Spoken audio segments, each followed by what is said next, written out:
Hello friends, good morning. Welcome back to my channel which Sannu की कोशिश। और हम लोग आज जा रहे हैं, आज बजे अभी 6:45। और हम लोग अभी कहाँ जा रहे हैं मैं आपको बताऊंगी। अभी हम लोग कहाँ जा रहे हैं, तो 6:45 हम लोग निकले हैं। देखिए, सुबह सुबह तैयार होकर मैं निकली हूँ। तो चलिए चलते हैं। निकल चुके हैं हम, अभी हमारे घर से बाहर आ चुके हैं हाईवे पे। और देखिए, स्कूल के बस के अलावा आपको कुछ रोड पे नहीं दिखाई देगा, क्योंकि इतना सुबह सुबह तो लोग जाते हैं वैसे काम पे, ऐसे नहीं कि नहीं जाते। सूरज देखिए, जस्ट सनराइज हो रहा है, सूरज उग रहा है, सूरज उग रहा है। सनराइज हम कितना आसानी से बोल लेते हैं ना, पर हिंदी भाषा में टंग ट्विस्टर हो जाती है। तो बहुत ही सुंदर लग रहा था सूरज उगते हुए देख के। आज बहुत ज़्यादा फंबल कर रही हूँ मैं। इट्स ठीक है, कोई बात नहीं। ये मेरे डॉगीज़ है ना, आगे पीछे घूमते हैं ना, तो थोड़ा उनके ऊपर नज़र चली जाती है ना, तो फिर फंबल हो जाता है। तो देखिए, सुंदर सा गाना मैं गा रही हूँ।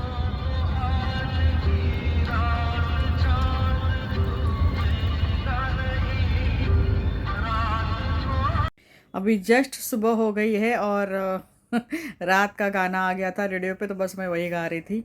तो बहुत हम लोग सफ़र करने के बाद रात तक हम लोग सफ़र कर रहे थे। कम से कम 11:30 11:45 हो रहे थे। उसके बाद सफ़र करके हम लोग आ गए हैं जम्मू में। अब जम्मू में आने के बाद बहुत मुश्किल से हमको ये होटल मिला अंदर अंदर, क्योंकि वहाँ पे सब सब चीज़ें जो है ना, पता नहीं क्या है, आतंकवादियों का डर है या फिर क्या है वहाँ का प्रॉब्लम। क्योंकि हम लोग जैसे रोड से आ रहे थे ना, हमको ना सब मिलिट्री की गाड़ियाँ दिख रही थी। तो रात को हम लोग वहाँ पे ठहरने के बाद, सुबह उठने के बाद मैं हो गई हूँ रेडी। तो रेडी होने के बाद में अभी हम लोग जाएंगे थोड़ा वॉक करने के लिए। मतलब जिस होटल में हम रुके ना, वहाँ नाश्ता वाश्ता हमने कर लिया। और अभी हम लोग जाएंगे उधर, जहाँ होटल के आसपास का परिसर देखने। देखिए, कितनी खूबसूरत झील है यहाँ पे। तो झील में फ़िश देखोगे ना आप, इतने बड़े बड़े बड़े बड़े फ़िश है ना। जैसे हम लोग नैनीताल में कैसे फ़िश है, वैसे ये मीठे पानी के मच्छी है। तो इसको कोई अगर आपको वहाँ पे कुछ वैसे मिलता नहीं है, लेकिन एक जनाब है वहाँ पे जो आटा, हाँ, हम ले सकते उनको देंगे। तो वो गूँथ के, आटा गूँथ के, उसकी गूँथ के हमें देते। तो उसकी छोटी छोटी लोइयाँ जो है, हम फिर फ़िश को खिला सकते हैं, यानी आटा खिला सकते हैं। ब्रेड तो नहीं मिलता है और कुछ भी नहीं मिलता है, तो हमने आटा ही थोड़ा सा लिया और उनको अभी मैं खिला रही हूँ। एक एक जगह आटा डालो ना, तो कम से कम 500 मछलियाँ जो है बड़ी बड़ी आ जाती है। कितनी खूबसूरत लगती है ना मछलियाँ। कहते हैं मछलियों को आटा खिलाना चाहिए, उससे कुछ तो अच्छा होता है, पता नहीं क्या अच्छा होता है। तो इसके लिए वो मैं और मेरे हस्बैंड दोनों ने मछलियों को आटा खिलाया। वहाँ पे बोटिंग नहीं है, हाँ। आप सोचोगे कि हम लोग बोटिंग राइडिंग वहाँ पे अंदर करें, तो बोटिंग वहाँ पे नॉट अलाउड है। सिर्फ आप झील को देख सकते हो और उसका एंजॉय कर सकते हो झील को। और उसमें चाहे तो आप मछलियों को आटा खिला सकते हो। तो एक बार मैंने खिलाया, एक बार मेरे हस्बैंड ने खिलाया। और पानी बहुत भरा हुआ था और साफ़ नहीं था पानी। मतलब मछलियाँ दिख रही थी, बस इतना ही पानी था। पानी के अंदर तक का कुछ भी नहीं दिखाई दे रहा था। बस थोड़ी थोड़ी मछलियाँ ऊपर ऊपर जब आती थी ना, क्योंकि हम यहाँ से खिला रहे थे, कोई कहाँ से खिला रहा था, कोई कहाँ से खिला रहा था। फिर उसी गार्डन में थोड़ा घूमने का मन किया, तो कोई गाना तो याद आ नहीं रहा था कि क्या ही गाऊँ। ऐसे मेरा ना हमेशा ऐसे ही होता है, जब कोई अच्छा व्यूज़ मिलता है मुझे, या फिर कोई अच्छा सीनरी मिलता है, या फिर कोई अच्छा गार्डन मिलेगा ना, कि जिस पे हम लोग कैसे जाते हैं गार्डन में, फटाफट गाने मिलते हैं, वो गाते हैं, उस पर शॉर्ट्स बनाते हैं, वीडियो बनाते हैं, अपलोड करते हैं। लेकिन मेरा ये प्रॉब्लम है कि मैं किसी अच्छी जगह जाऊँगी ना, मुझे कुछ सोचता ही नहीं है क्या गाना गाऊं या फिर किस टॉपिक पे वीडियो बनाऊं। फिर घर पे आने के बाद मुझे याद आता है, अरे ये देखो, ये सीन कितना अच्छा था, इस पे ये गाना जा सकता था। अरे ये शॉट कितना अच्छा था, देखो यहाँ पे सीनरी अपना बोलते ना क्या उसका व्यू कितना अच्छा है, लोकेशन कितना अच्छा है, इस पे ये गाना या फिर ये शॉट। लेकिन वहाँ पे मुझे कुछ भी याद नहीं आता है। अब देखिए, सिर्फ मैं गार्डन में घूम रही हूँ और फूल जो है गुलाब के, उनके साथ मैं उनकी खुशबू ले रही हूँ। तो सुबह सुबह उठ के मैंने बाल वाल धोए थे, तो बाल बांधे नहीं थे मैंने सोचा चलो आज खुले बाल छोड़ते हैं। देख इधर, तो वैसे मुझे खुले बाल रखना पसंद नहीं है, क्योंकि वो जैसे हवा चलते ना फेस पे आते हैं। तो मुझे पसंद नहीं है। बहुत लोगों को पसंद होते पर मुझे नहीं पसंद है, तो मैं नहीं रखती। पर बाल थोड़े से गीले थे, बहुत सफ़र करके आई थी, तो जब तक मैं सर से नहाऊँ नहीं ना, मुझे फ्रेशनेस लगता ही नहीं है कि मैं नहा ली। तो इसलिए मोस्टली मेरा एक दिन छोड़ के एक दिन, तो या फिर कभी कभी डेली भी हो जाता है बाल वॉश करना। तो फिर ऐसे ही घूमते घूमते हमें मिल गया कालू राम। वो बेचारा पीछे पीछे ही घूम रहा था, इतना जहाँ हम जा रहे थे ना वहाँ जा रहा था। अब मैं सोची उसको क्या ही दूँ, क्योंकि वहाँ पे कुछ था नहीं देने लायक। तो क्या देने का उसको, बिस्किट उस्किट की दुकान नहीं थे। होटल जहाँ हमने नाश्ता किया वहाँ पे भी बिस्किट नहीं थे। फिर मैंने थोड़ा सा आटा डाल के देखा उसको कि वो खाता है कि नहीं खाता है, लेकिन कालू राम ने हमारा आटा भी वो जो डाला था ना वो खा लिया। देखिए, एक जानवर ऐसी चीज़ होती है ना कि उसको थोड़ा सा प्यार करो ना तो आपके पीछे पीछे घर तक चले आए। और इंसानों को आप कितना भी दिल लगाओ, कितना भी उनके लिए कुछ भी करो ना, तो वो स्वार्थी होता है। वो सिर्फ उस अपने उतने ही मतलब के लिए आपसे रिश्ता रखता है। उसके बाद में वो मतलब इतना घिनौनी हरकत होती है ना उसकी, ये कि इंसान को अपने आप को भी शर्म नहीं आती ये सब करते हुए। लेकिन जानवर देखो कितने अच्छे होते बेचारे।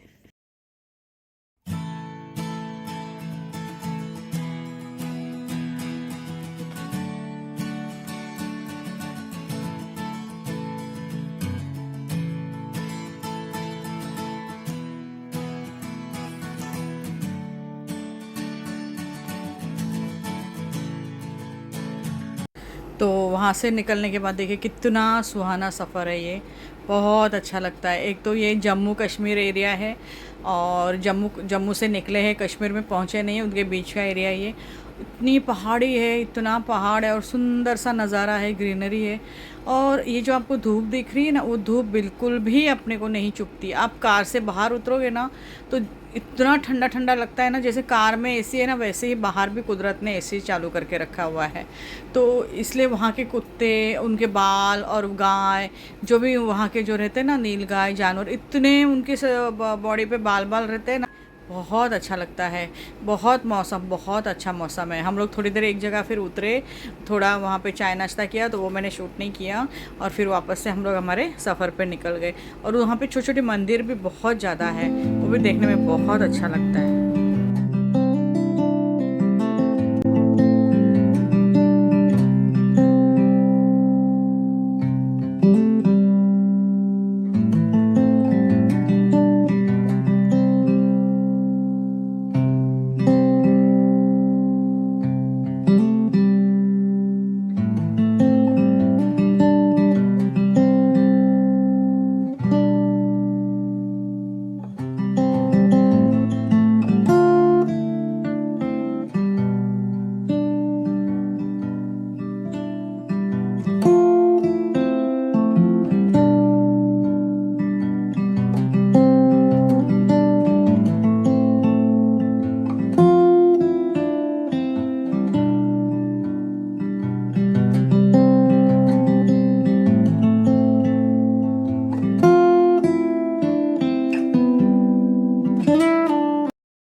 पहाड़ों की एक खासियत ये है ना दोस्तों, कि इन पहाड़ों में जब हम सफ़र करते हैं ना तो हमें बोरियत महसूस नहीं होती है।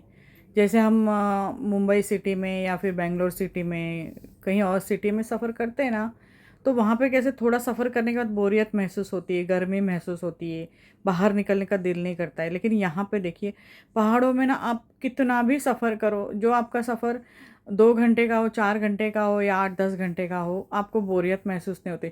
उल्टा कार से बाहर उतर के आपको बैठने में, चाय पीने में ज़्यादा मज़ा आता है। अभी जो गुफ़ा में हम लोग ने एंट्री किया है, वो है श्यामा प्रसाद मुखर्जी टनल। तो इसका ये नाम है, और ये कम से कम 25-30 किलोमीटर लंबी गुफ़ा है, यानी कि अपने अब तक की सबसे लंबी गुफ़ा है यहाँ की। अब इंडिया की लंबी गुफ़ा है कि नहीं पता नहीं, लेकिन यहाँ की लंबी गुफ़ा है, मुझे इतनी जानकारी है कि 25-30 किलोमीटर ये लंबी गुफ़ा है। और इसके बाद आप ये जम्मू यहाँ से ख़त्म होके गुफ़ा शुरू शुरू हो जाती है, और उसके बाद वहाँ से फिर दूसरा शहर शुरू होता है। तो वो शहर का नाम बताया था इन्होंने मुझे, लेकिन कुछ याद नहीं आ रहा है अभी। लेकिन ये गुफ़ा इसलिए बनाई गई है कि वहाँ से जो जम्मू कश्मीर के वहाँ से जो लोग आने वाले हैं, वो गुफ़ा के अंदर, ये गुफ़ा बंद कर दी जाती है उस वक़्त में जब लड़ाई होती है ना, तो गुफ़ा का उस तरफ का द्वार बंद किया जाता है और इस तरफ का द्वार भी बंद किया जाता है। तो ये हमारी गुफ़ा है, तो हमारे सैनिक अंदर जा सकते हैं, पर वहाँ के लोग अंदर आ नहीं सकते। तो इसी हिसाब से कुछ ये गुफ़ा बनाई गई है।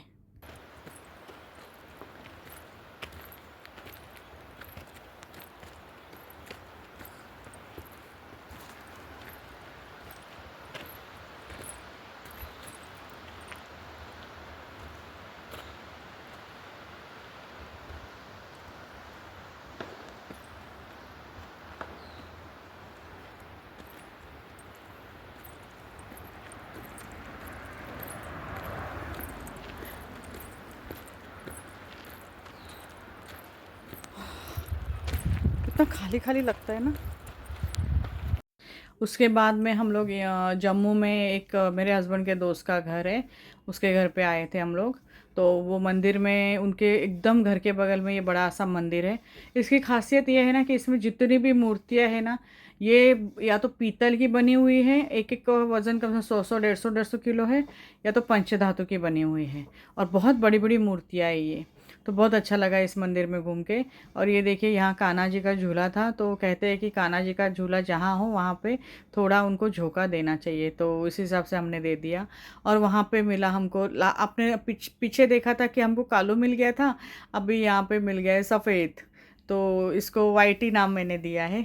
तो बहुत सुंदर है ये डॉग, बहुत सुंदर है। देखिए इसके बाल कितने घने हैं, ताकि जम्मू कश्मीर में तो ठंड रहती है, तो उस हिसाब से जानवरों के बाल भी होते हैं ना।